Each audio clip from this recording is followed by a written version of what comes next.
Good evening, board members and residents. I'd like to call to order our regular board meeting for Tuesday, October 14th, 2025, and I would ask that everyone present please rise for the Pledge of Allegiance. I pledge allegiance to the flag of the United States of America and to the republic for which it stands, one nation, under God, indivisible, with liberty and justice for all. Mr. Witt, will you please take the roll call? Yes, Mr. Batkins. Here. Mr. Brado. Here. Ms. Brown. Here. Mr. Olgiati. Here. Mr. Tominello. Here. Mr. Witt. Here. And Mr. Verkowski. Here. Thank you. Next is the approval of the consent agenda, which includes approval of the regular board meeting minutes of September 22nd, 2025, approval of the bills in the amount of $1,966,767.24, and approval of water bill bulk postage, and approval of the new meter reading system maintenance agreement cost. Unless there are any discussion or questions, I'd be looking for a motion to approve the consent agenda as presented. So moved. All right, is there support? Support. Got a motion by Mr. Olgiati with support by Mr. Tominello. Any discussion on the motion? Other than the cost increase, no changes to anything else, any of the contract language? No, it's just a kind of, I don't think it's the craziest thing ever, but we've got an existing relationship and a meter system that's expected to last a certain amount of time, and after 3 years, at one cost, they decided to, I think it was 2 years or 3 years, they decided to raise it. Yeah, okay. Any other questions or discussion? Hearing none and seeing no public comment, all those in favor, please signify by saying aye. Aye. Those opposed? Motion carries. Thank you, Board. Next on the agenda is approval of the regular agenda. Board members, I'm not aware of any changes to the agenda. If there are none, I'd be looking for a motion to approve the agenda as presented. So moved. All right. Is there support? Support. Got a motion by Mr. Batkins with support by Mr. Olgiati. Any discussion on the motion? Hearing none and seeing no public comment, all those in favor, please signify by saying aye. Aye. Those opposed, motion carries. Next is announcements. I do have a couple of announcements. Saturday, October 25th, from 12 p.m. to 3 p.m., we encourage everyone to join our Parks and Recreation Committee at the Tucker Senior Center for our annual Hollapalooza. You can find event details on our township website or by calling Jessica at 586-466-1497. Our annual Veterans Memorial Program will be Saturday, November 1st at 1 p.m. That's right here. Mark your calendars for this memorable event. You can find more information on our township website. And as always, for more information on these, as well as all other township events, you can call the supervisor's office, 586-466-1445, or visit our website at www.harrisontownshipmi.gov.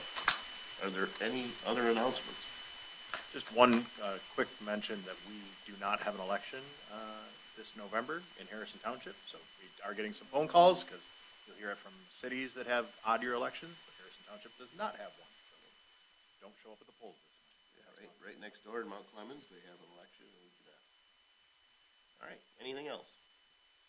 Hearing none, we'll move on to our next item, which is from the Water and Sewer Department. And that's going to fall on me, so let me find that.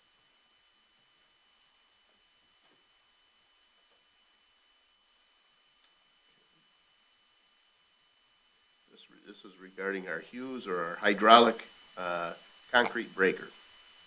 The Water and Sewer Department uses a backhoe-mounted hydraulic breaker for emergency water break access, basically to get through typically concrete, although when we have a really cold winter, sometimes we have to use it to get through the first layer of frost.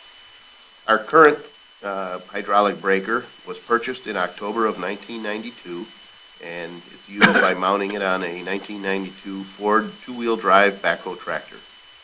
The current breaker is in need of repair or replacement. So we do have one option to take a 30-year-old breaker and fix it up. But we can get a quick connect breaker that would mount to our mini excavator. This would eliminate the need to transport a second piece of large equipment to each job site, because that 92 backhoe, Ford backhoe, is used primarily just for breaking up concrete. This would streamline our effort, really speed up responses, and would be more efficient when we need to break concrete or frost in emergency situations. We are interested in replacing our hydraulic breaker and backhoe with this excavator mounted breaker and selling the Ford backhoe and breaker through an auction site. Chuck Kreiderman is the auction site we've used in the past. I think most recently we sold the weed harvester with pretty good results. So there's a couple of cost proposals in here.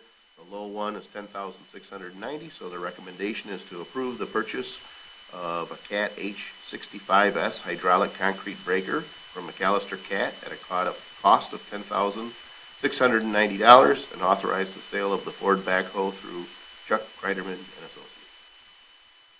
Any discussion, questions, or is there a motion? So that's just one piece of equipment then, basically? It's not something that's mounted onto something else? So it's a piece of equipment that's mounted to a backhoe. Okay. But we use that backhoe just primarily for that one purpose. It isn't to say that, so currently we have 3 backhoes and a mini excavator. So we have more equipment than we need, but because it's always been mounted on there, we just use that backhoe to operate the breaker. That way you're not hooking it up and back. But the difference is, if we go to this option, we're gonna show up to a water main break with that mini excavator. The breaker's already mounted on the trailer, and it's a quick disconnect, so the thing comes down, grabs it, boom, we're breaking concrete. We don't have to say, oh, gosh, because sometimes what happens is, you see bubbles here, and you're getting something, and you dig there, and you say, well, that's not where it really is, and it's going 20 feet from us. And now you realize, an hour into the job, that the break is under concrete, and now you gotta send a guy back to the shop and give him this piece of equipment. Okay. So, So it basically eliminates one piece of equipment that has to be brought out. it does, it would give a quicker response, and realistically, if you said, all right, yeah, what's the option? We're gonna repair the existing breaker. Well, that's, I don't know the number, but it's not gonna be hundreds of dollars. By the time you sell the breaker as is with the backhoe, it could pay for itself. I can't promise that, but it's pretty cheap, what we're proposing, net cost, and it'll make us respond quicker to a water main break if we need to break frost or concrete. Is this a new piece of equipment? This would be a new breaker to an existing mini excavator. So, yes. And realistically, the reason why you say, one of my questions was, Mr. Murphy asked if he needed to be present tonight, and I said, I think this is a pretty simple one. I can handle it. But one of my questions was, well, why is one of them $15,000 and one of them's almost $11,000? And it's because it's a CAT backhoe. A CAT mini excavator and a CAT breaker. So there's probably an adapter involved in the second piece of equipment. He did have some other prices from each of these, but the low from AIS and the low from CAT are the two that you see here. Because there's different sizes and so, what Mr. Murphy did was match it to the jobs that I think that after what we saw this past springtime with all the water main breaks, I think it's important to get the water department the equipment they need to properly do their job. I mean, those guys. And we got, 33 years out of the last, Well, and last breaker. I just had the tour with them, and he brought me around. It's amazing how much they fix of their own stuff. Right. And how old a lot of the equipment is, and Sure. it's still running because they're the ones that are fixing it and They making take care sure of it's it. still there. Yeah, it was Yeah. pretty amazing. Absolutely, yep, They have a lot of equipment too. yeah. All right, are we gonna keep praising them, or is someone gonna make a I'll motion? I'll make a motion to approve the purchase of a hydraulic concrete breaker from McAllister CAT at a cost not to exceed $10,690 and authorize the sale of the Ford backhoe through Chuck Kreiderman and Associates. All right, is there support? Support. All right, we got a motion by Mr. Olgiati with support by Mr. Brado. Any further discussion? Hearing none and seeing no public comment, all those in favor, please signify by saying aye. Aye. Those opposed, motion carries. Next on the agenda, item E1 from the clerk's office. Yes. So the township received an application from Easy Fiber under the Metro Act for installation of fiber for providing internet access. Easy Fiber is a multi-state fiber provider delivering high-speed internet to government entities, educational institutes, businesses, and residential homes. Currently, they serve 225,000 homes in their current existing footprint, and they're looking to expand into the Michigan region. The supervisor and I met with representatives from Easy Fiber to discuss the installation process and the timeline for any work in the township. All the installation will be done underground unless there's a specific impediment that requires an aerial installation. They prefer front yard installations as opposed to rear yard installations, so most of it's going to be within that road right of way. And what they said is when they put it in, usually every 2 or 3 houses, depending on the setup, there's like a little, think of like a sprinkler connection box, one of those plastic boxes, where the actual connection from the fiber would run to the home where there's service in there. So everything's, they try and do directional where possible, open cut if they have to, and then do restoration on the other side. So that's sort of the installation process. They've already received Metro Act approval from several of our neighboring communities and are looking to begin installation as soon as possible based on where they receive permission and the permits first. So what the Metro Act is, just throwing around words here, it created a standardized process for telecommunication providers to apply for and receive permits from municipalities to work in the public rights of way. Essentially what the state did was strip away local control and consolidate it at the state level, because every time a cable company went to go install something, somebody would have different rules. So the state took that away and now sort of really controls everything. We really only we have 45 days from the time they apply to approve this. If we do nothing, it's automatically approved. So the act also establishes a permit fee structure, which provides compensation to the local governments for the use of the public spaces. So not only do they pay a $500 application fee up front to handle the approval process at the beginning, there's also payments they make to the state, where we receive payments on the other side of it annually from based on a calculation from the state, based on footage and frontage and that kind of stuff. So we get that from local community stabilization department, passes that on to us. So we did have the township attorney also review the application to make sure that everything was in order, and we got the thumbs up from him. So we're recommending that the board approve the application as presented. And before they can come to us, isn't there an approval process at the state level? Basically, this us first, state after. I thought it was the other way around. I maybe I misunderstood. But either way, so Mark, Yeah. I agree with what you said. So any discussion, questions, or is there a motion?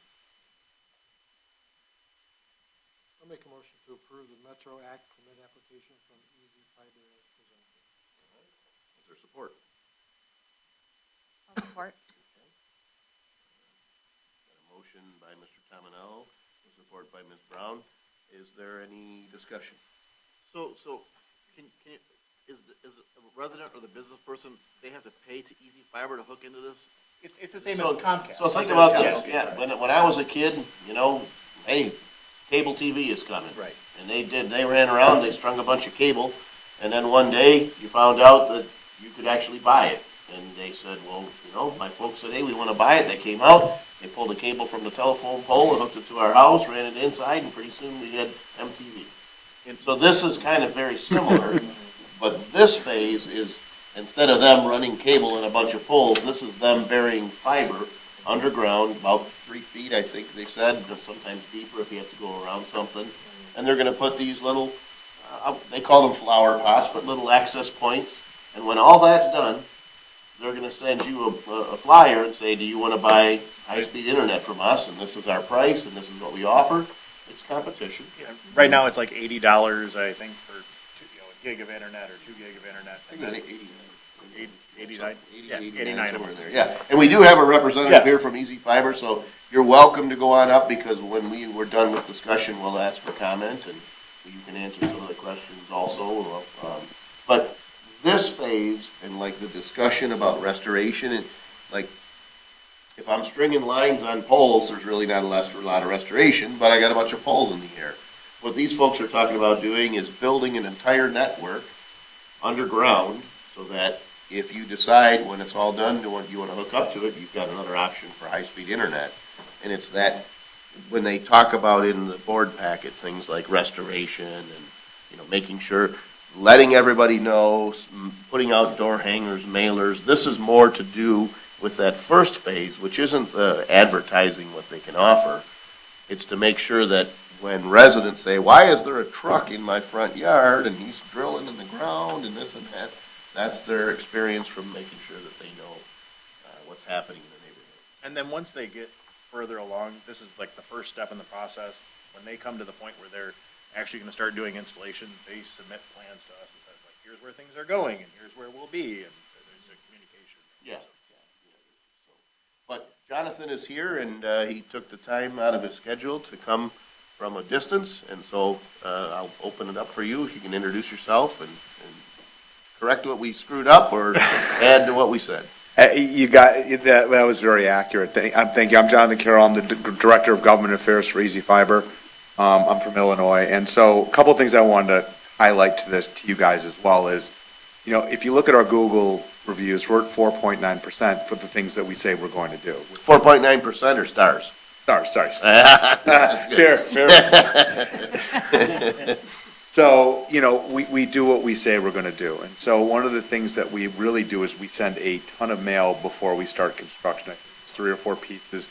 You were talking about like offering services. We're sending mailers even before we start construction, door hangers before we do construction. And we have a 48-hour restoration policy that if something happens, we're going to address it within 48 hours, and sometimes we get to it sooner. But, making sure that we leave things as good, if not better, than we found them is the goal of our company. I bias myself. I'm a former legislator from Illinois, so I also understand some of the ghosts of some utilities that have come in and made promises they have not kept. We want to be different than that. We want to come in and be a good partner to the community. We want to sponsor events. We want to be a part of the community. And I think that's one of the things that really kind of separates us. And then the other thing, too, that I think is really nice is, so he was talking about our service. So if our service is $89.99 for 2 gigs of service, and that's 2 up, 2 down, that's your price for the rest of your life. We don't raise prices. We don't charge for equipment. You pay what you pay. Now, again, if someone signs up 3 years later, they're probably not going to get that price. But once you lock in a price, there's no contract, and it's yours for the rest of your life. And the other thing, too, is that we don't have equipment fees. So, again, it's $89, like $89. Now, again, if you need additional equipment, there will be a cost for that. But for the basic setup of your home, it's $89 a month. And so I think that separates us. And the other thing, too, we're finding with fiber is, and it's really highlighted in the Wall Street Journal, is fiber's adding value to home. Because we're in such a demanding world now from working from home with students and everything else. The ability to get fiber internet is showing increased values in properties that have access. So, happy to answer any questions, but we're super excited to come this area, and we think there's going to be some great opportunities for us to really kind of get your residents connected. I have a question, and Ken, maybe you could answer this, and you're going to know why I'm asking this. Water meters that we have, the new water meters that we have, are those captured through our home's Wi-Fi? No. They're not? No, Okay. it's You know why an I'm independent radio program, yeah. So this really has, I suppose if I were Xfinity or WOW, I would say, you shouldn't let these guys in. I mean, it's really competition. Right. I don't know if that's a fair statement, but the idea is they're competing with just another service provider. Okay. I don't think we're talking about old technology here. I think we're talking about something that's new, and it's an improvement. It's an option. I'm just asking because I didn't know if those two networks talk to each other or not. Nope, it's completely independent. Well, I'm sorry, I can answer that more. Is we are starting to look at doing some IoT services for community. Sure. And so I think that's, things like, smart lighting, traffic lights, things like that. There's a few towns we're actually trying to make smart cities. And I come from a background, my previous job was working in that area. So we would probably have the ability to do a lot of stuff with IoT. I'm not an engineer. I don't want to promise you that we'll come in here and wire everything. But I know we're working on solutions for other cities in similar type situations.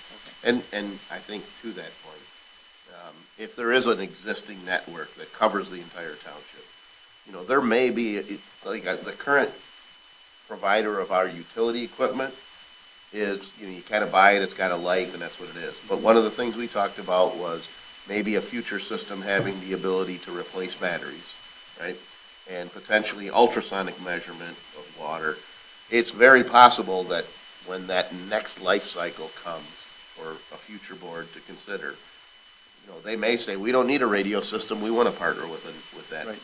network, because you guys are completely covered, but as it stands now, it's our own Okay. standalone. And the nice thing about having a universal fiber option within the community is we do have meter pits and some SCADA systems that we use cellular for, and cellular doesn't have the same uptime requirements as what fiber offers sometimes, so it could be a consideration. Yeah, I don't know, you know, maybe you can talk about what the life of, you know, in other words, you put this in, you guys expect this fiber network to be good for 5 years, 50 years? I mean, I don't know if you have an opinion on that. I would love to have an opinion on that. I mean. It isn't 5 you know, years, I guess, though. I mean, look, we're spending a lot of money to install it, so my assumption is that we want it to last a while. Sure, So, right. how long that is, I mean, you know, weather conditions, other things like that, you know, again, being in the Midwest, the winter's hard on the ground, you know, if it freezes more or whatever happens, you know, that could potentially impact it, but again, we're building this for a long-term. For the long haul, Yeah. yeah, and so my point is that could be the kind of infrastructure that could be utilized in the future. Truly, I don't think that's the reason we're considering it today, but it's possible. Okay. All right. I have a quick question. Are you in the approval phase for Metro Detroit communities, or have you actually started installing We have not communities broke- around us? I'm sorry to cut you off, we have not started installation, we're still working on permits and things along those lines of breakground. But we did ask like where Yeah, around yeah, us. what- So like yeah, Macomb, some. they've already been through what Macomb, Chesterfield, I think Sterling Heights maybe. There's a handful of other, you know, peer communities around us where they've already gone through. Okay. Because we're a better community, you waited to get all your bugs worked Sure. out before you got to us. You know what? I am really glad that, no, yes, I think it's why I went to my first meeting and I got asked a question like, how long does it think for? And I'm like, yeah. Anyways, no, but I appreciate these are great questions. You know, again, one of the things that we pride ourselves on is, you know, we're gonna have a local presence here too. We're gonna open an office here. So our main headquarters are in Houston. We have now a headquarters in Washington State. Now we have one in Illinois. Now we're gonna move one here. I'm gonna be handling government affairs for basically this region. I plan on spending a lot of time in your state because I know that there are questions that will come up and things that need to be done. And again, as a former legislator, sometimes I don't want to call an 800 number. I want to call the lobbyists and say like, hey, talk about this. So I want to make sure that we're that type of partner. And and again, I mean, you know, kind of tell me, yeah, I didn't have to come today. I said, well, we like to come because we really want to get entrenched in the community. It's important to us to have you guys feel like we're just not coming here to cut and run. Like we want to be an effective, you know, and a good partner with this community for the long haul. So I don't have a lot of experience with fiber. I've read a lot about it over the years. It's kind of new for me. Can you just give novices a thumbnail sketch and what are the benefits from a speed standpoint, from a reliability standpoint, with fiber over traditional? Sure, we built a better mousetrap. Let's look at it that way. So again, if you have some home internet services, let's say it's a half gig down, and then the upload speed is going to be less. Ours is a consistent same speed, so it's 2 gigs up, 2 gigs down, which, you know, as you know, our needs for autonomous things at home comes along. That's going to give people really strong internet both ways. But I think one of the challenges is sometimes if the upload speed is higher, sometimes the download speed suffers. So it's going to be a consistent thing. And like I said, it's just a better mousetrap. You know, you're going to be able to do things significantly faster on a fiber network that's multiple gig as opposed to what some of the other companies are providing with. I know being a waterfront community, there's certain areas of the township where the Wi-Fi is a little bit sketchy in certain areas. So you're saying that the fiber will provide better, consistent overall connection to Wi-Fi? Yeah, I mean, it's again, there's nothing wrong with having Comcast in your home if it works for you. And I think but I think as we're seeing demand for higher speed internet, more bandwidth for things, this is the direction people are going in as they work from home. Is all those things. I think the pandemic taught us we need more bandwidth in the homes. So I think that's one of the things that we find. Now, again, if you have what works for you, fine. This is just another option for service provider. And, I think our prices are exceptionally competitive with most people. I mean, 2 gigs for $90 a month with all equipment. That's probably pretty much what you're going to pay for Comcast top service or close to it. What percentage of houses in Harrison Township will have access to I mean, we'd like to do all of them, but realistically, again, I don't have the drawings in front of me, but. I do, and I see some specific areas that were left out. Can I come look? I'm sorry, I don't have. I mean, I think this is all the businesses over here. Are the businesses excluded from this? Because that was my second question, is what percentage of businesses? We do offer the business too.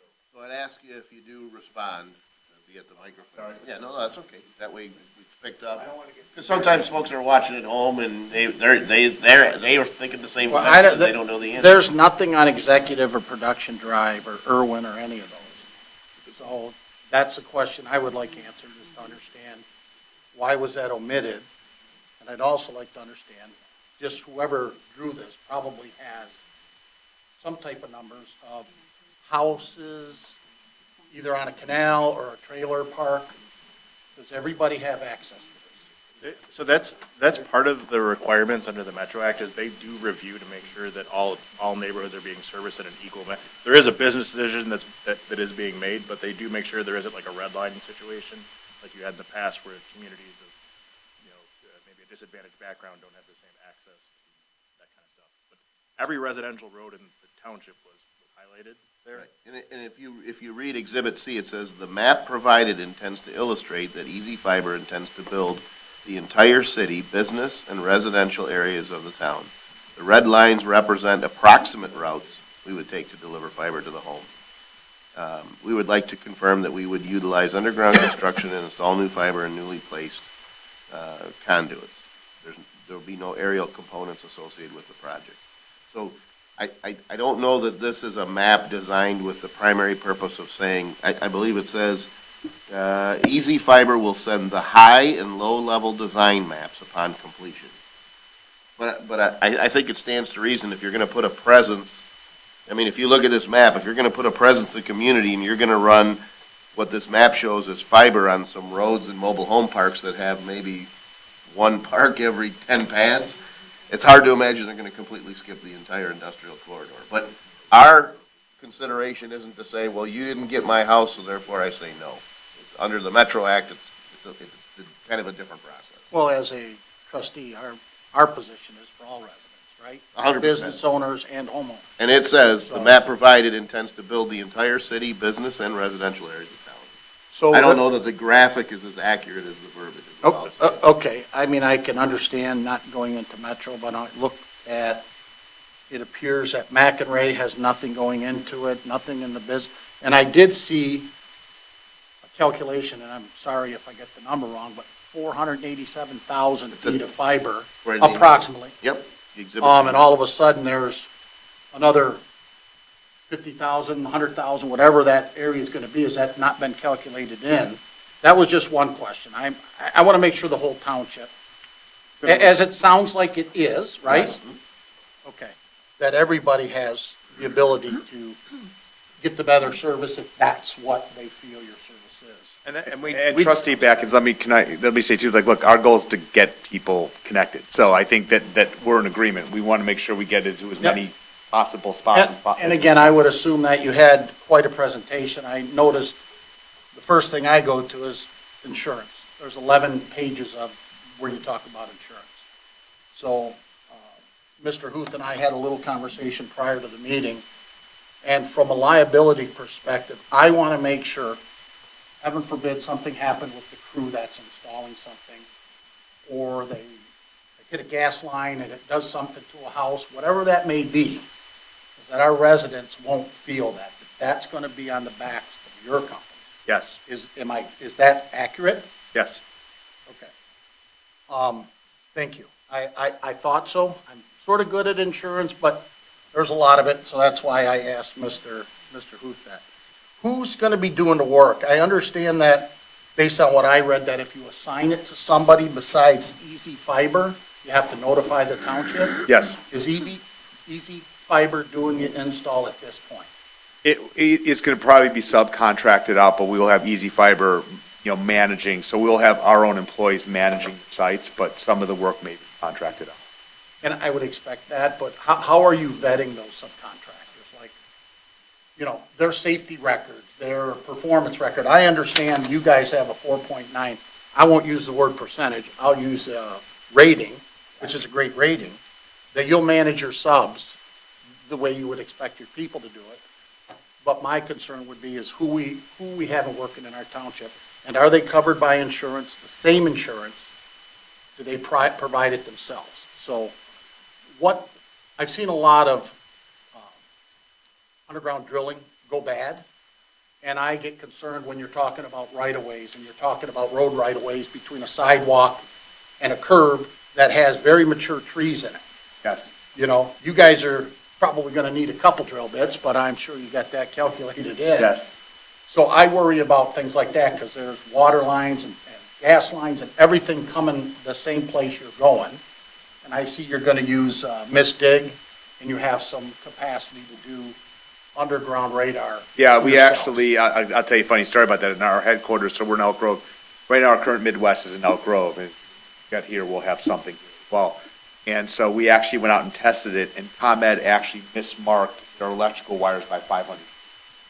So we don't trust those things. We make sure that we are, to the best of our ability, marking things and making sure that the right spots. It's not a perfect science, but if you're double checking someone else's work, it always helps. Yep. So I applaud that. What else did I have? I think that's, duration. How long is it gonna take to do this project? And the second, yeah, go ahead and answer that. Well, I mean, let's remember, frozen ground's not a friend of this. So we probably would have to do, from basically road construction season from the spring through the fall. So, I mean, I think depending on the weather and stuff, we could probably get it done. And again, I'm throwing out a number to you, so this is not, Write this down, everybody. yeah, please, let's get a stone tablet. No, but I would say probably like 6 to 9 months.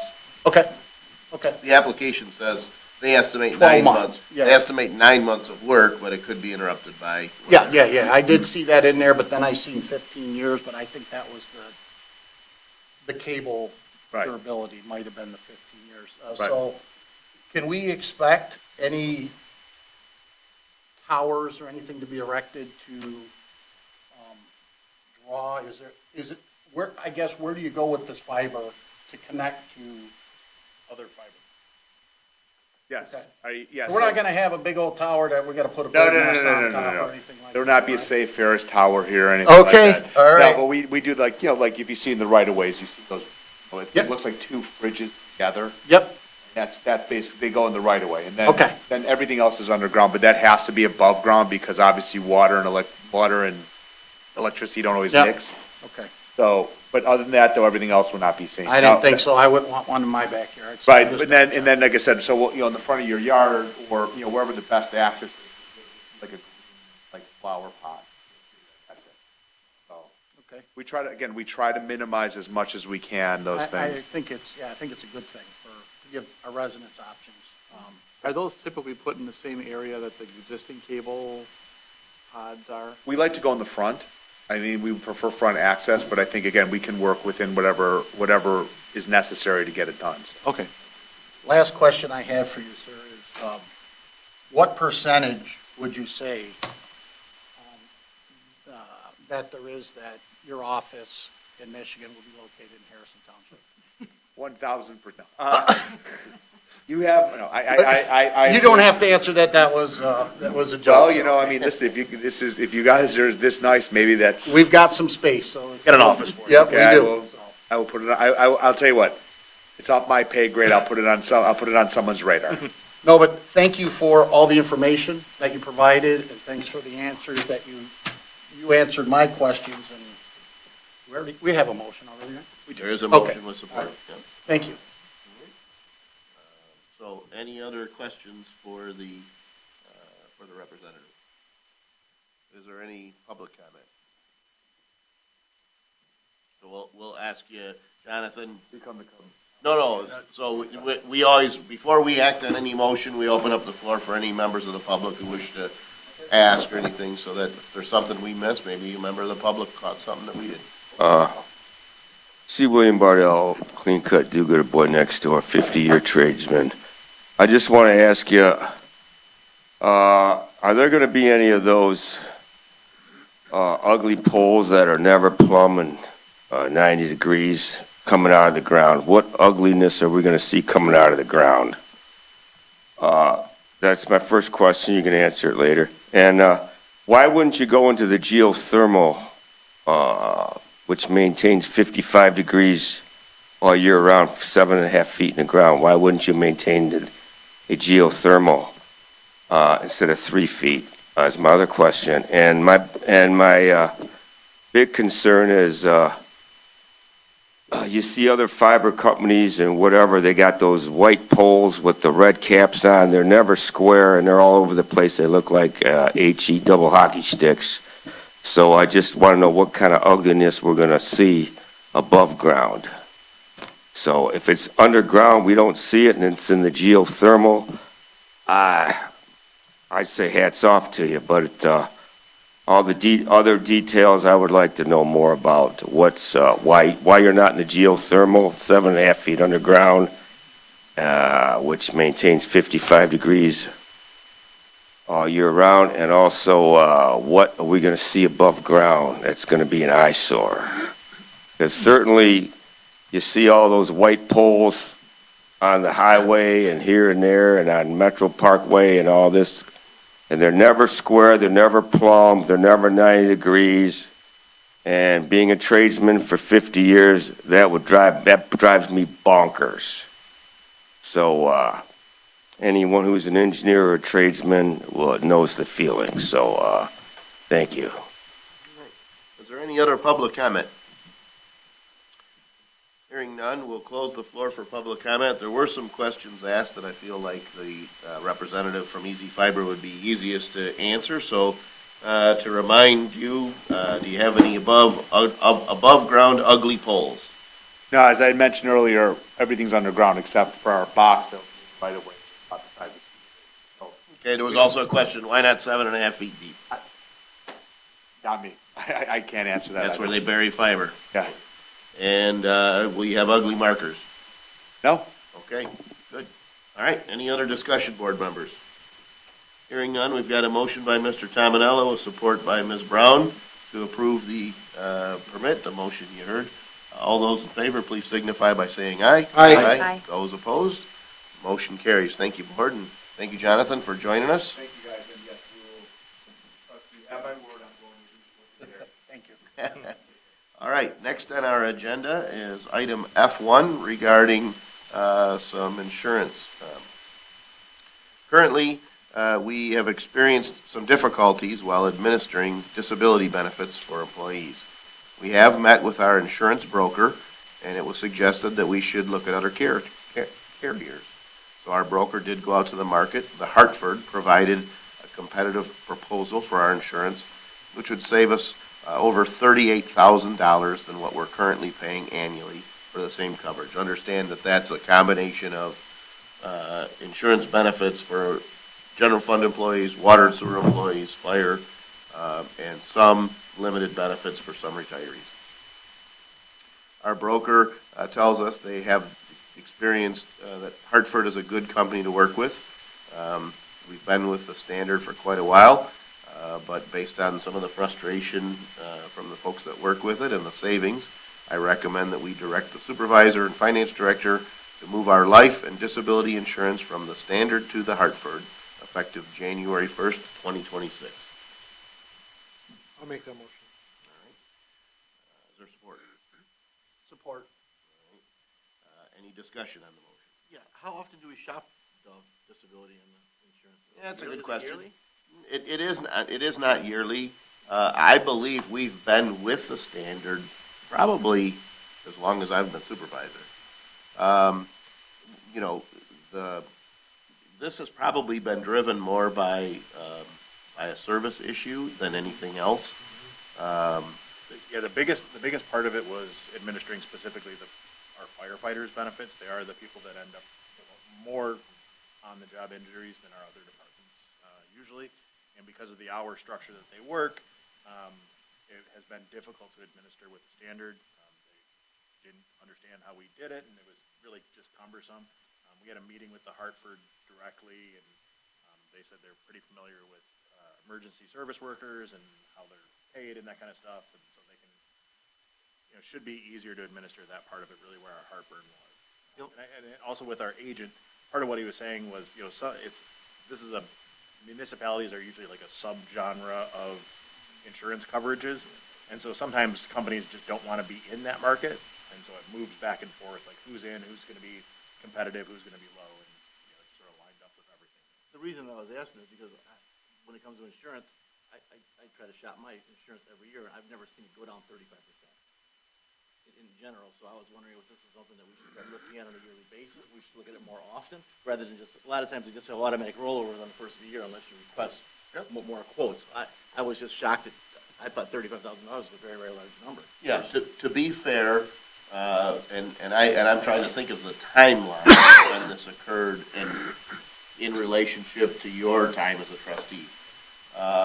Not much before, probably about the time I was first elected trustee, we changed brokers, because that was, Tony was supervisor, I remember, I think I was a trustee at the time. And this fellow's been our broker for that entire time. He went from one company to another company, he ended up parting ways with that company, and he had a non-compete clause for a period of time. I'm gonna say 3 years, 2 years? No, it was a year. Was it a year? I feel like it was longer than that. Could have been. I feel like it was longer than that. Either way, so to say how long it's been since we shopped, part of that is because we couldn't move our business, as a whole, which includes life and disability, we wanted to follow the broker. He had a non-compete clause, and I'm sure it was more than a year. Regardless of whatever it was, we agreed to stay with the current carrier. The service was poor. We were unhappy with the carrier. We were happy with the broker. Broker went with a new firm, and I don't know if that's been a year, maybe. But my point is part of that saying how long it's been is because we went through, for lack of a better word, sort of a blackout period where the carrier that we had wasn't servicing us, and we were sort of treading water until we could move our business to the actual broker. It isn't 15 years. I just don't remember because it's longer than what my memory serves to recall. And I will say that's part of the relationship we have with our insurance broker in general is they do enough business for other municipalities where they can say like, hey, we're seeing the market move in this direction, or this company is really competitive. We moved our dental, and we moved our optical like mid-contract because he said, hey, this company X is undercutting company Y for this year, so we should get in. So, he gives us that kind of information based on what the market conditions are. I mean, I love the fact that we're saving $38,000 a year, but I also realize that having relationships with certain brokers is a fantastic thing. But sometimes they have a tendency to take you for granted. Sometimes if you don't stay on top of them, you don't watch them and you don't challenge them every once in a while. I'm just wondering from a standpoint of can we, put this on the agenda every year, every 2 years, just to make sure that we can double check the numbers and see exactly where we're at. Yeah. Let me just say there are municipalities that have a policy where they basically go out to bid on everything on a regular recurring basis. Prior to this blackout period, we saw a relationship where the broker brought us savings. He helped us navigate, or in essence, he navigated. I mean, I want to say it was an the number I'm thinking of was like $576,000 a year in healthcare savings, going through all retirees. Very, very difficult process. He brought us this. All I'm saying is when we didn't have that broker for a period of time, Right. we weren't getting, right? And so we had a choice of saying, look, okay, we have a relationship, we got to ride out with this company for 2 years. Do we shop around for somebody else only to know that we want to go back to this other guy, by the time we're done a year later? We have benefited from him bringing us these kinds of things in the past. But to your point, is there someone out there that we represent 25,000 folks? Or some of the residents say, I get a quote from 3 companies every year on auto insurance. I'm sure there's folks that do that. I do believe there's some value in when you find a relationship, maintaining that relationship. And this savings these savings are a result of that relationship. And one of the things that the broker has told us that the municipalities that go out yearly for this end up getting no bids Or low bids, or like people Not low don't, bids, not, Not low com- number bids, not non-competitive. competitive bids, because they like, we know you're not changing, you're just doing this because your charter says you have to. Right. There's a flip side of that constantly going out for bid. And I'm not gonna tell you, like, again, this isn't if I said, well, I think this is a better model, this is one of those 60-40 things. Like, 40% of me says, maybe we should go out more frequently. My experience over the long haul has been this broker has done that for us. We've had other changes, that he's helped us navigate that have paid off in the long run. And I suspect that had he not changed firms, we would have probably talked about this sooner. But this did really come about, when was the most recent fire contract? Was 1/1 of '23? Yeah. So administering that, or maybe 1/1 of '24 and 20, I'm not sure. But some of the language in the latest fire contract led to some issues, frustration on the part of our team, that led to us making this change. Obviously, you have a good relationship with him because he just saved us $38,000. That doesn't sound like a lot of money on a government scanner, but $38,000 is still a substantial amount of money, 35%. Yep. So, anyhow, that's all I have. Thank you. Any other discussion? Hearing none and seeing no public comment, we've got a motion by Mr. Tominello with support by Mr. Batkins, to direct the supervisor and finance director to move life and disability insurance from the standard to the Hartford effective January 1st, 2026. All those in favor, please signify by saying aye. Aye. Those opposed, motion carries. Thank you, board. Next on the agenda.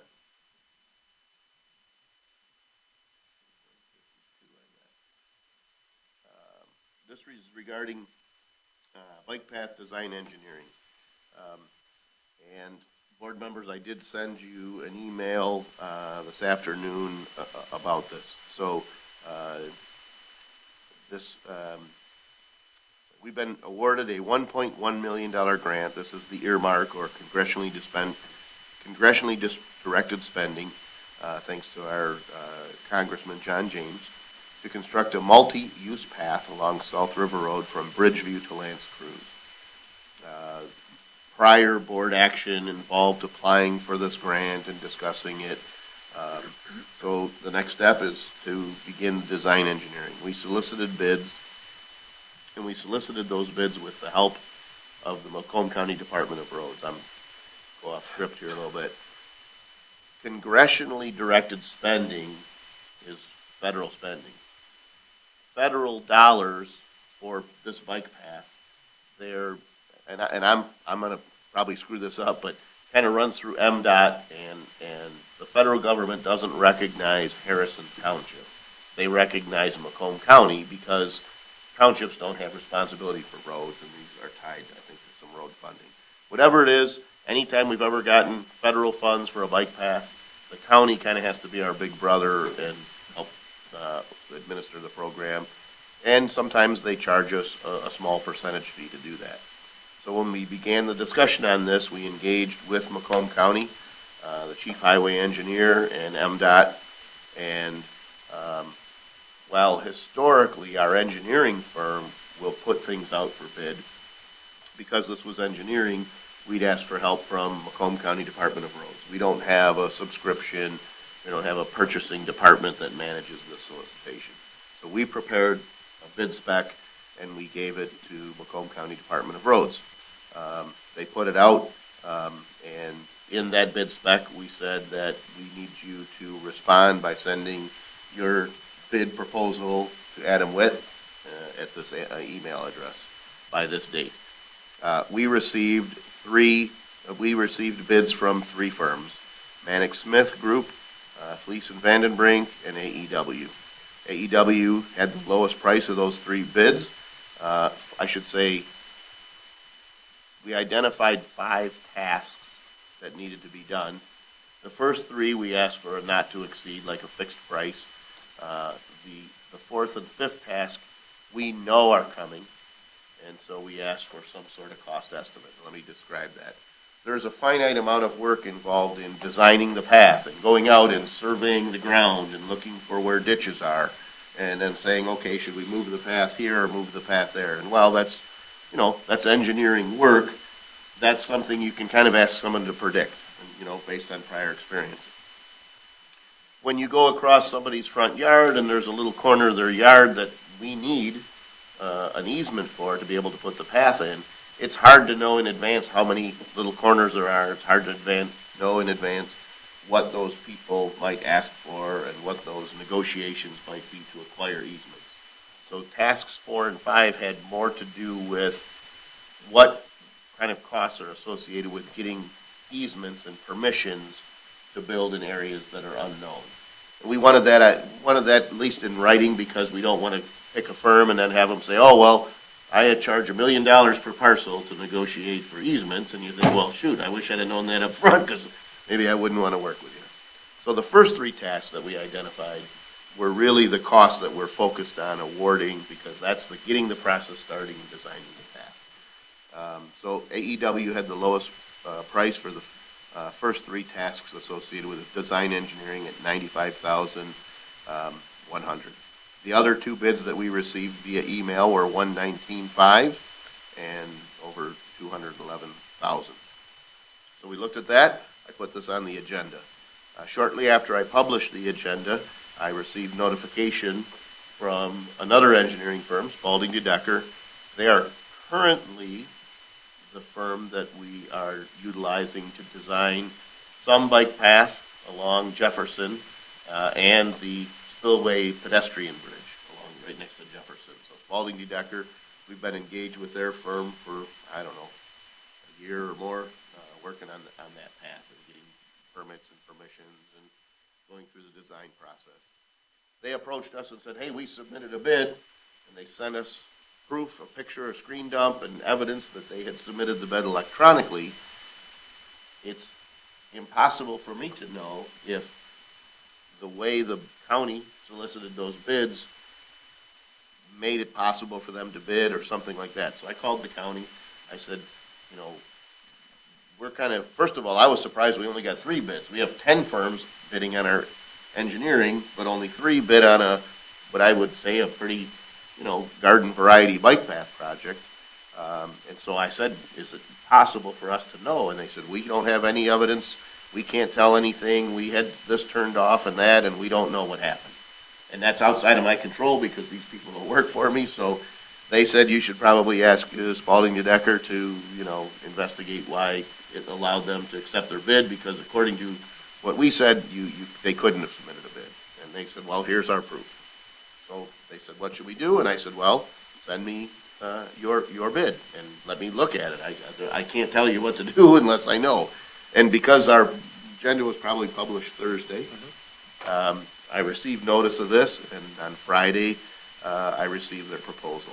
I sent it to you toward the end of the workday, and I'm going to tell you that it was the first 3 tasks are identified in that bid spec at about 93 and change. If I'm going by memory, let me look it up. That's not a good answer. I should have hit that number. I'm sorry. Give me a second. But it's slightly less than the AEW number by roughly $2,000. I don't know. And so I got it Friday. I looked at it Friday. I emailed Adam on Friday. Just hey, Larry was not in town on Friday afternoon, and I said I'm kind of stuck here because I don't know. On one hand, I'd rather pay a little bit less, but on the other hand, if I publish someone's low bid and someone said, hey, I can beat it by a couple grand, that doesn't imply that anybody did something dishonest, but there are certainly residents we represent that would say, come on, don't you think that's a little suspect? And I couldn't tell them, no, I can understand kind of both sides. So I felt like the best thing to do was to bring it to this board and say, I believe both companies we're working with Spalding Decker. AEW used to be our engineer of record for many, many years in Harrison Township. I think they're both qualified. But the information I received after the fact makes me say, well, should we consider another proposal? Or do you say, listen, it said to submit it by email, you didn't submit it by email, we can't consider it. And I didn't feel comfortable making that decision on behalf of the Board of Trustees. And so I felt like the right thing to do was to bring it forward and let the board consider it. For whatever it's worth, I can tell you that there are representatives from both companies that are present. And so, you know, the board says, hey, I want to ask about this, or what about that? There are folks here prepared to do it. And if I add up the numbers,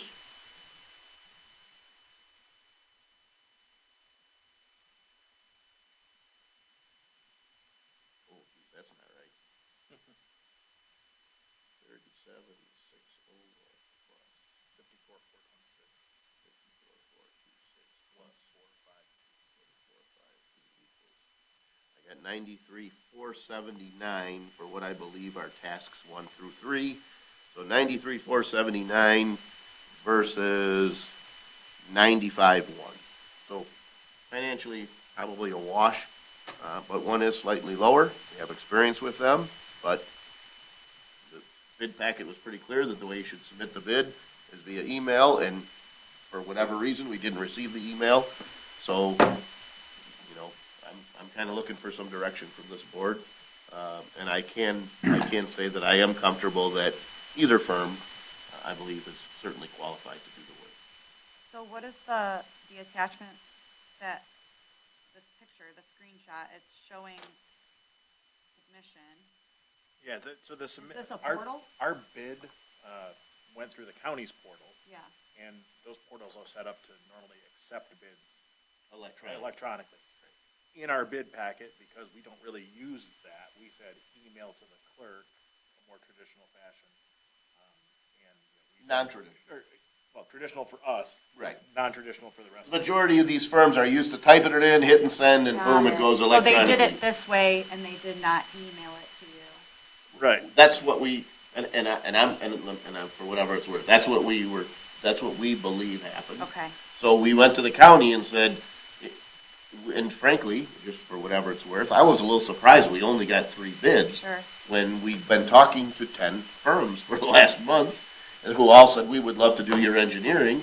And so we were a little surprised that we didn't hear from more. And so I said, gosh, maybe some folks were thrown off by this. So when we called the county, the representative from the county purchasing department said, no, I specifically turned off the mechanism so that if they tried to submit electronically, it would kick it back. I can't tell them they're wrong. So I've got an engineering firm that says we submitted electronically. I've got someone in a county agency that said, we set a mechanism, and I said, well, can you show me? They, well, no, it's all done now. There's really, which again, doesn't mean they're lying, but it's kind of like one of them's wrong. But there's no confirmation of an email being sent to them? There's no question, Okay. we did not receive an email. Correct. And that was never what they said. They said, we use the county's portal because it allowed us to. Okay. And what was the cutoff, the deadline for that? September 22nd? Sounds right. At 9:22 at at 3 3 PM, and they submitted what, in the screenshot, at 2:38. 2:38. So on the portal, it was technically on time, but in what But technically- Adam put out Right. was supposed to be emailed. And I'm not gonna go back and review the whole thing, but. I'm just trying to typically- make sure I'm. Yeah, I'm no, that's good. understanding every step. We typically have language that says we have the right to accept or reject whatever and blah, blah, blah. So Waive. this isn't, you know, Waive. So Yeah.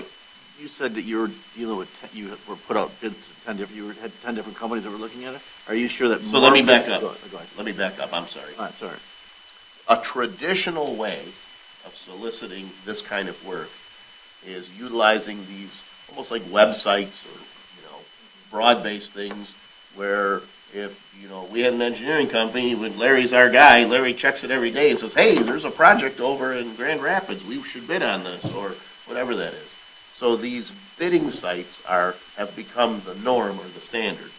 You buy a subscription and you participate in those. We have historically not done that because we just go to our engineering firm and say, prepare a bid spec for this and send it out for bid. And then they send it out for bid.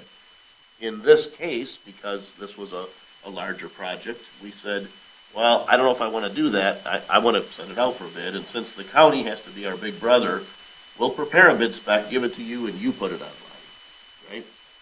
What we did for our, and so, but at the same time, if you remember, we said we were gonna go out for engineering services to pick a new engineering service provider.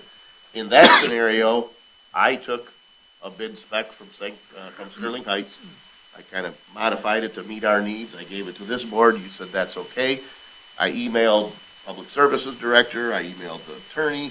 I emailed Adam Witt, and I, said like, here's a list of the firms that I can think of. I think I had a list of 10. And then we also put it on our website, but because we didn't have access to that, we interviewed all 10 of those engineering firms. So, it was all 10, wasn't it? I'm trying to think. Yeah. So we interviewed all these engineering firms that submitted bids to us saying, we would like to do your engineering work. Maybe it wasn't 10. I don't know. I think we The point sent is- it to 10 and we got 6 or 7. Yeah, the point is we just sat in hours-long interviews with substantially more than 3 engineering firms. Sure. And they said, we'd love to do your engineering. And I assumed that they checked these county websites or these statewide websites. So they knew that we were soliciting for a bike path engineering. And so I was surprised if we just been with them for, I know all the folks by name because they're doing the engineering for us. And I said, well, let me look into it. So I reached out to the county, and the chief highway engineer said, let me talk to my purchasing agent. And he came back and he said, nope, it would have been impossible to submit a bid electronically.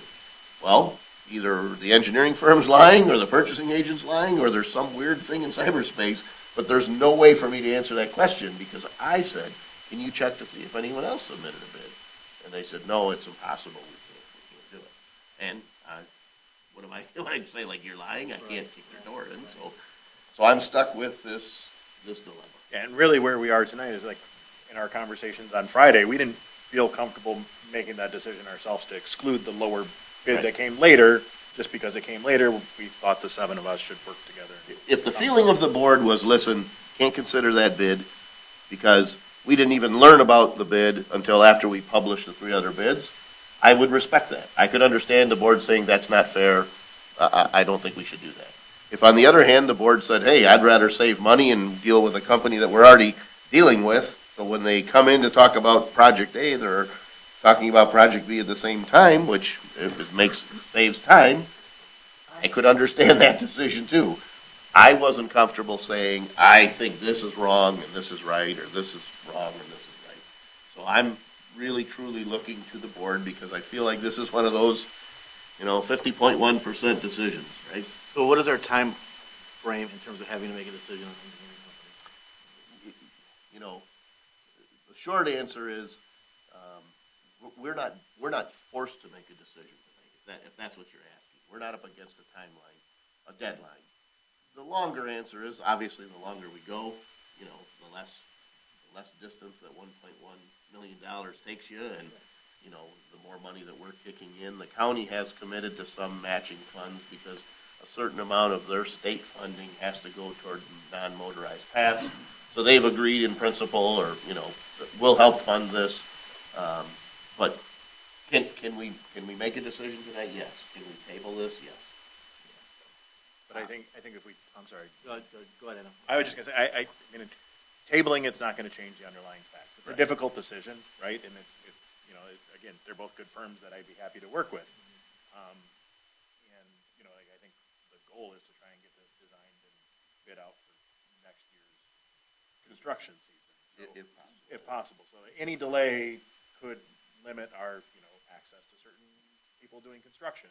And part of that is because this process, because it's federal money, typically has a lot of strings on it. The permitting process is lengthier. It has to go through the MDOT letting cycle. So if you miss it by a day, you got to wait a whole other month before you can even go out to bid. So it is a cumbersome, lengthy process. And I think both companies, both firms are excellent firms. I had no problem working with either of them. I just feel a little bit uncomfortable with the way that this came down from a fairness standpoint to one company. So if we were to table it for 2 weeks, would that make that big of a difference in the bid? So we could have a little bit of time to analyze this? Because it just popped up on Yeah, my phone if you're uncomfortable making a decision and you'd like to contemplate it, that's fair. What I meant was time. Like, to me, I'll be just as uncomfortable 2 weeks from now trying No, I to choose understand. one or the I other, agree. right? I don't think there's any facts that we don't know, right? In my opinion, like, I don't believe, I'm not inclined to believe that either firm did something dishonest. I'm not inclined, I definitely don't know how we got to this spot. I believe that if this decision were placed 10 times before 10 different boards across the state of Michigan, you'd probably see it go 5 times one way and 5 times another. Because some folks would say, you got a relationship and they're a little bit lower in price, why don't you stick with the company you know? And other folks would say, that's not fair, that, these are the rules and you didn't follow the rules, and I think either answer is okay. So maybe there's value in hearing what the rest of the board feels in terms of what their preference is. So the company that we feel comfortable with, that we're working with now, they're the company that didn't submit it properly? I think that's fair. I think it's fair to say that if the rule said you have to submit it by email and we didn't receive an email, that would be, I guess, improper. I don't know if that's the term, but. I'm more inclined to go with a company that we're already working with, that we feel comfortable with, rather than the minutia behind the quoting process. Fair enough. That's how I feel. Fair enough. Mr. Badkins, I know you're usually really reserved in your opinions, but in this case, maybe you can share yours. What does the RFQ say about submitting the bid? Specifically, it says submit it to the clerk at this email by this time. That's what I would like to see. Every estimator that I know in the business, I've been doing it 40 years, when they get an RFQ, they find out a couple things. Due date, due time, how is it to be submitted? And when we step off of that, we're the ones that are going to be questioned. So, does that, do you know where I'm I at think with you this? shared your opinion. I'm Okay. comfortable with that. All right. And again, I don't want to make a 2-hour decision out of this. I'm sure both parties I would don't like the either. work, but that, I wasn't comfortable making that decision single-handed. And I appreciate that. Right, Thank so I kind of say, I see a one for either way. We know they I- both can do it, but Yeah. one submitted on time and one went down a different path. Correct. So, And I feel like if I said, you know what, I'm not going to bring this forward, I don't think I'm allowing this board to make a decision. I'm single-handedly making a decision. So I feel like as difficult and slumpy as it is, I'd rather do it in an open session and let all parties decide. I think it was the right way to do it. So, thank you. Any other thoughts? Mr. Tominello? I share sentiment with Mr. Becker. Okay, fair enough. Is anybody comfortable in their stance enough to make a motion? Or share your opinions, or ask questions. I'm not opposed to tabling. I just feel like, I don't want to feel like I'm trying to force your hand. It's just that I'll be just as, this is the kind of dilemma that time doesn't solve. If it's stated to submit the bid to Adam's email, and the company doesn't have proof that they submitted it to Adam's email, then my decision is pretty easy, that it wasn't submitted properly, so. Right. we can't. Yep, and again, I'm not saying because we have a relationship that I'm fearful. I mean, on Wednesday, I said, hey, your bid's good, I think you guys won the bid, right? We're gonna talk about it on Tuesday. And I'm not fearful that either firm can do it, and, care to share your opinion, Mr. Ogier? I can understand both sides. I just feel, and I understand where Ms. Brown and Mr. Batkins and Adam and Larry feel. Just in the effort of fairness, I would personally myself just like to have 2 weeks to think about it, but I can see the direction of the board, and I understand and I respect that. Okay, all right. Mr. Witt, Just the only thing to add was, part of the bid spec is we will send a confirmation, and, like, to Mr. Backman's point, you have to read the details, and the details matter. And I think it would be a different situation if there was a thing from their email, and we could, talk to SYO, and I could see the firewall grabbed it because it was too big or something, and it got caught up, and, and again, and if it, and it sounds weird, but like, we're talking $1,000. 1621. Okay, Yeah. 16. If it was $60,000, I have a different feeling about it, but. Yeah, and right, sure, understood.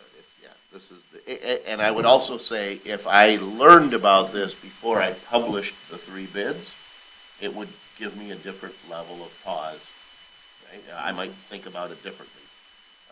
So, and again, no matter what you choose, somebody we represent, You know, someone's coming into the restaurant tomorrow saying, you should have took the low bidder. Another guy's gonna say, you should have voted that way, because those people are cheating. And nobody's right, nobody's wrong. I understand, I just know we just had other things where people have missed deadlines, or people have missed, different opportunities to put different things in front of the board, and we've done different, we just haven't always stuck right to the rule of the thumb. And I think the details matter. So, for whatever it's worth, when we were analyzing the engineering firms, and we're still in that process, we hope to bring it back in a little less than 2 weeks. We had a firm reach out to us and saying that we haven't heard from you. Well, at that point, we hadn't interviewed anyone. None of the bids were public. We publicly said this many companies, now that I think about it, it was 6, wasn't it? I feel like it was 6 companies. I think we said 6 companies responded, we talked about it, and we said we're gonna evaluate those 6 companies. A 7th company said, hey, we didn't hear from you, and we said, well, we didn't get a submission from you. And we discussed it, and we said, well. And this was pretty much immediately after the deadline closed for submittal. Like, hey, we didn't get the response from you. Yeah, and so, I don't know if it was after. The timeline isn't important. The point is that nothing was public. So to consider a 7th firm, well, here's our proof, we submitted, and you're like, well, we didn't get it, and you're like, oh, gosh, so that's the tough thing. I mean, in the old days, you carried in a book and you set it in front of you and you knew exactly who was there. And so sometimes technology doesn't work out. My point is the circumstances, I think, matter. If we hadn't revealed what the bids were, it might be easier to be more flexible. But because we published the bids, which doesn't in any way imply that anybody did something illegal, but the appearance seems a little off. So based on that conversation, unless there's more discussion, does anybody have a motion?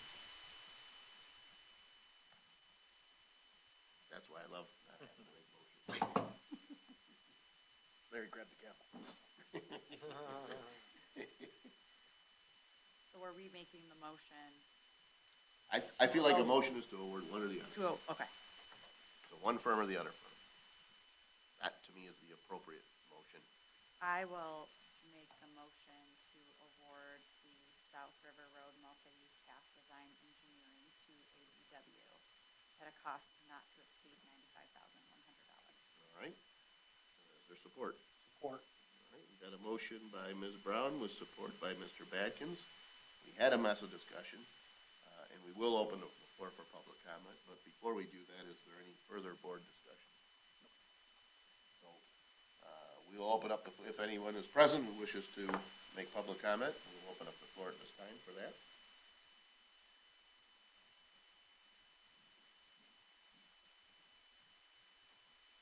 I'm Catherine Dedecker with Spalding Dedecker, and I appreciate you even considering our package that we sent, based on the fact that we did submit it to BidNet, didn't get to you via email. So we just appreciate you thinking about it, going through it, and actually having a discussion through it. So thank you. Thank you. And AEW is a great firm to work with. Great, yeah. We appreciate your proposal. Yeah. Yeah, as well as the work you've been doing on our other project that we're happy with so far. Of course, we don't have a bridge yet, so we'll wait and see. But no. All right, good. Well, I'm sorry, go ahead. I didn't see you. Well, first, my name's Scott Lockwood with Anderson X9 in Westrick. And to continue the love fest, Spalding Dedecker is a really great firm also. But I do want to reiterate just a couple things, unless there's any more deliberation. Mr. Badkins and everybody followed up with it, made some very good points. I mean, it clearly says right here in bold, and it's highlighted, this was done by our proposal coordinator. One of the first things he identified was, how do we submit it and when do we submit it? And one of the other things I wanted to mention is that, we put things out on, we kind of help our communities put things out on BidNet all the time, and they are due in every different way. We just submitted in a nearby community 14 hard copies, literally to the door. I don't think anybody goes through and just assumes you're going to resubmit on BidNet. You have to read exactly where it goes and how it goes. So I do applaud the fact that you're acknowledging that.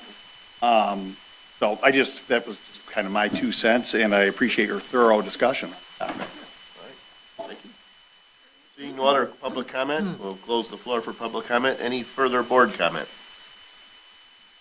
Hearing none, we've got a motion by Ms. Brown with support by Mr. Badkins.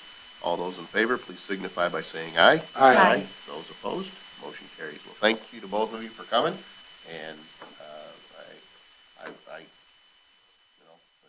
think we're trying to be transparent and it's golden rule. How would you want to be treated? And so, I didn't want to be the executioner, so thank you.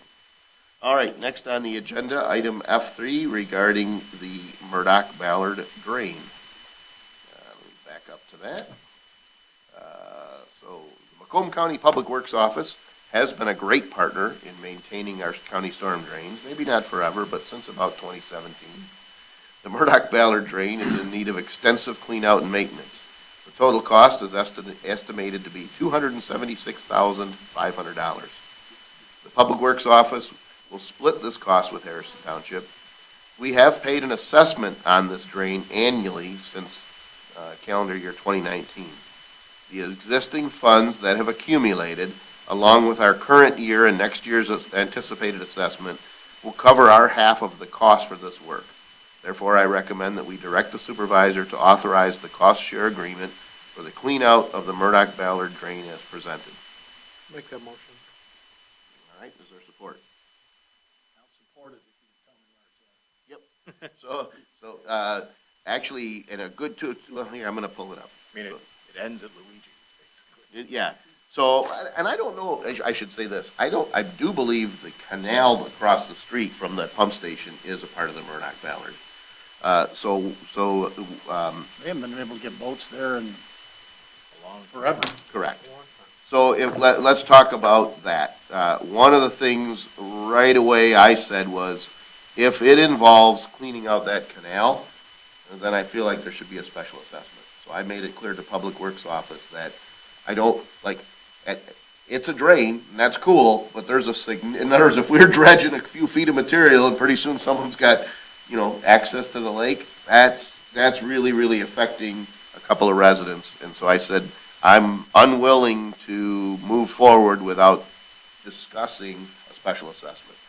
So the understanding and the agreement is that the work would end prior to that drain. Start. Yep. So, yep. Basically Ballard and Malone-ish, and then runs across Camp out at an angle, under Mariners Point, and then across Crocker, Beamer, Hickler. Where the apartments are. Yep, and then so that it runs along the back of some of the homes along Lance Cruz, at which point it ducks back underneath the ground, and there's a pump station across the street from Luigi's where the old admin building was, and then it flows across the street out into the canal between Riviera and Moran, although it's not a canal. It is a drain, right. So yeah, so it's going back, and actually, I'm showing the Murdoch Ballard, the Chartier drain hits the Murdoch Ballard drain. Yes. Right? So think about Acacia, kind of Beamer, Hickler runs through there. At some point, it becomes the Murdoch Ballard. And I believe there's also I'm looking here. Is there a pump station also? No. There's a separate part of the drain. The Ballard Relief Drain. The Ballard Relief Drain, which is by, Crocker behind Harrison Village. That's a separate part of this. Yes. Right? So, really Murdoch Ballard, this is one of those drains that's been neglected for a long time. I'm sure in no small part because it's not an easy drain to clean out. And so we kind of rely on the county to do it. When we talk about the cost share and we talk about selecting a contractor, I couldn't come to you and say, I want to clean out this drain and I'm going to hire an ABC company. I don't have jurisdiction over the drain. I can say to the county, hey, we have a concern in this area. And when we talk about our history of our relationship, if we talk about a long-term history, prior to Candace being in charge of that office, the process was much more difficult and a fraction of the work got done. I don't think it's even worth rehashing that. But since Candace has been a part of Public Works, like in some cases, we identify an area and they say, oh, we'll send a crew out and fix it. And they just do it. In some areas, they said, well, we can do that ourselves, but we think you should share in the cost. And if it's low enough, I share in the cost. If it's high enough, I bring it to you. And then probably every 2 or 3 years, they bring us a project like this, where they say, this is a bigger project, we've selected a contractor, if you want us to do it, you gotta kick in half. And that's the case here. So I happened to see the Deputy Public Works Commissioner today, and I said, I wondered if, you know, do you share that? And he said, we typically don't share those proposals. It's not like, I mean, I can FOIA it, but he said, you know, this is our cost proposal.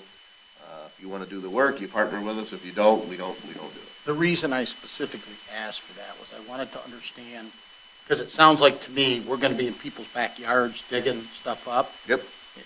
And there's a very small description, and they're gonna repair the concrete piping, and they don't come in and tear stuff up that I've noticed and not repair it. We're gonna have residents look out in the backyard, there's gonna be a backhoe out there, Sure. and they're gonna have questions. Yep. And they want their yard to look like it did, even though it probably floods now. Well, So, you know, that's why I asked for their proposal. I Right. wanted to understand their scope. and let me just say, so I'm trying to think of which was the one when Tony was working for Public Works. Give me a second here. Was it Vanter de Buff, or was the one that's north of it was Savan? So we had, so when we talk about that right of way, there's so many different things in that right of way. When I remember working with Tony, just walking through backyards. Someone's got a beautiful set of bulbs planted, beautiful flowers. And you can see this individual has put an immense amount of time in maintaining it. So you kind of try to walk a couple days ahead, and you go there and you say, hey, listen, I can't, they're not going to be there when we're done. If you dig them up, then they're probably cool. In some cases, you go to that homeowner, the homeowner says, well, can I do this? And they say, well, let me see if I talk to your neighbor, and maybe I can access it from their side, and I can do this. Some places, there's a bridge that's collapsed, and it's part of the problem. And the neighbor won't come to the door. And then they tear the bridge out. Other cases, people come out and say, you know, is there any way you can do this work without destroying that bridge? So it's not a real black and white process, because you're in people's backyards, side yards, I've seen them right through the middle of somebody's front yard. And there's a little bit of negotiation and give and take, and I think that's why it's hard for them to say this is exactly the scope of work. And you're right, I remember Mr. Fellini being out there. He did knock on doors, and he was very involved. And I watched him have, you know, you knock, maybe a senior widow comes to the door, and she had a bench or something that's, and he would say, well, maybe I can get my guys to move that for you. So there's, it doesn't do any good to just go plowing through backyards. I think it's one of the reasons why it's good that your public works official is an elected person, because they're accountable a little bit more to the people. And it's a good contractor, right? So Oh, yeah, it's they do a lot of work with them, right, yeah, I'm not worried about the contractor. And again, this is one of those things like, listen, they're taking care of everything. We spent numbers like this to do a fraction of the work before Candace was there. My guess is your phone's gonna ring a lot less for this drain cleaning and this than it did for the 16 Crocker concrete. That's right, there you go. I'm just gonna go out on a limb and say it.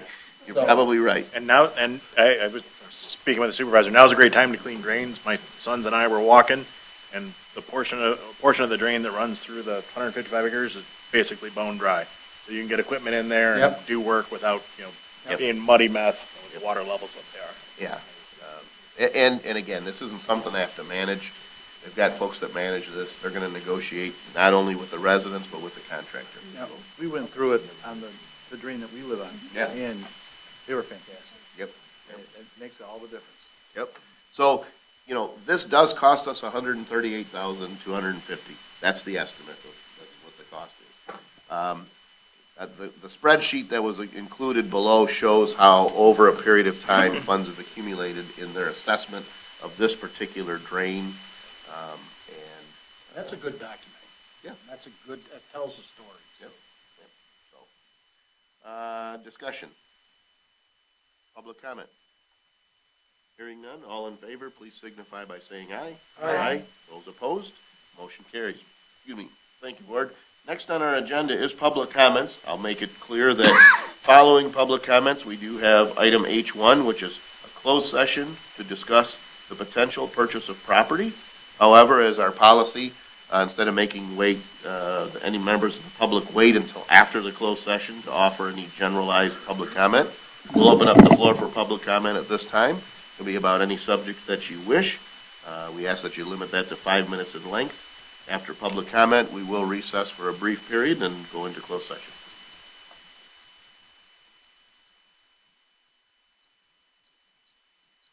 Hey, William Bardell, 29-year resident, clean cut, do-gooder boy next door. Clean up, fix up, people helping people. I just want to remind everyone, please check out Save Lake St. Clair on Facebook, follow and like, stay up to date on everything that's going on. There's a little bit of reading material for you. And with that, thank you for listening. Have a wonderful evening. Thank you. Any further public comment? Hearing none, we'll close the floor for public comment, and I will add to that public comment that we're excited that the Michigan State Legislature chose to include $800,000 of funding to specifically address the issue of the muck in Lake St. Clair shoreline. So we're thankful to State Representative Alicia St. Germain for kind of leading that charge, although obviously it took all the legislators and the governor to approve that.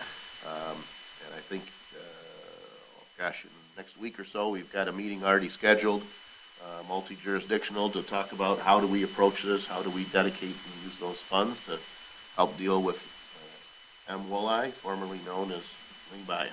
So, any other comments? If not, I'd be looking for a motion to enter into closed session to discuss the potential purchase of property. So moved. All right, is there support? Support. Got a motion by Mr. Badkins with support by Mr. Olgiati. Discussion? Hearing none and seeing no public comment, Mr. Witt, will you please take the roll call? Mr. Batkins? Yes. Mr. Olgiati? Yes. Mr. Brado? Yes. Ms. Brown? Yes. Mr. Tominelli? Yes. Mr. Witt? Yes. Mr. Burkowski? Yes. Thank you. So we'll take a brief recess. Go to closed session.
enter into open session at 9:11 PM. So moved.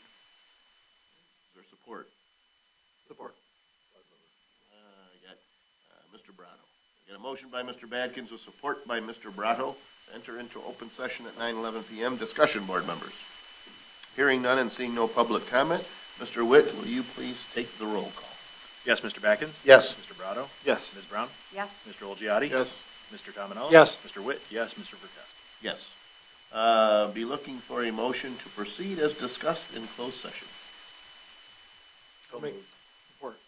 A motion by Mr. Olgiati, with support by Mr. Tominello. Discussion? Hearing none and seeing no public comment, all those in favor, please signify by saying aye. Aye. Those opposed? Motion carries. Be looking for a motion to adjourn. So moved. Is there support? Support. All right, motion, support, discussion? Hearing none, all those in favor say aye. Aye. Opposed? Motion carries, meeting adjourned.